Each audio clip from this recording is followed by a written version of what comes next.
grâce à ANA, on apporte deux choses. La première chose, c'est de dire, on peut, vu la rapidité exponentiellement jusqu'à 100 000 fois plus rapide, je viendrai avec un exemple dans un instant, on peut maintenant faire des choses auxquelles on n'aurait même pas pensé avant, puisque c'était simplement limité physiquement. Nous avons maintenant trois types de clients qui sont dans le club des 1000 fois plus rapides, 10 000 fois plus rapides et 100 000 fois plus rapides. Et on a un état maintenant de clients comme ça. Donc ANA apporte une première chose, c'est l'accélération. Alors très souvent, les CIO me disent, oui, mais aujourd'hui, c'est pas ça qui m'intéresse, l'accélération, j'ai pas le temps aujourd'hui, ce qui m'intéresse, c'est baisser mes coûts.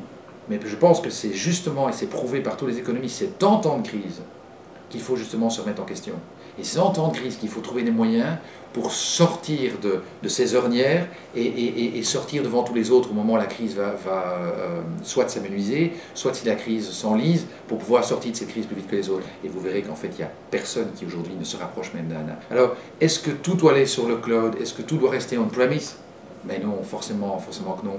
Je crois qu'aujourd'hui, nous sommes persuadés chez SAP que c'est des solutions hybrides qui sont importantes, c'est de donner la possibilité aux clients de dire, ben, moi pour mes grands centres, je vais avec une solution on-premise, pour les plus petits par contre, une solution de cloud suffisante, ou les grandes applications on-premise, éventuellement les petites applications satellites on the cloud. Donc il y a une série de possibilités hybrides. Il y a une grande différence entre une application sur le cloud chez SAP et une application sur le cloud que certains collègues métiers de nos DSI vont vouloir acheter parce qu'ils disent, ah mais ça c'est fantastique, c'est une application de cloud, je paye de l'OPEX, je paye juste ce dont j'ai besoin.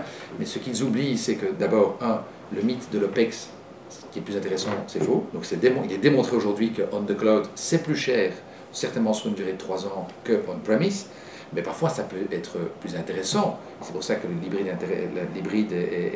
la solution hybride est une solution de choix.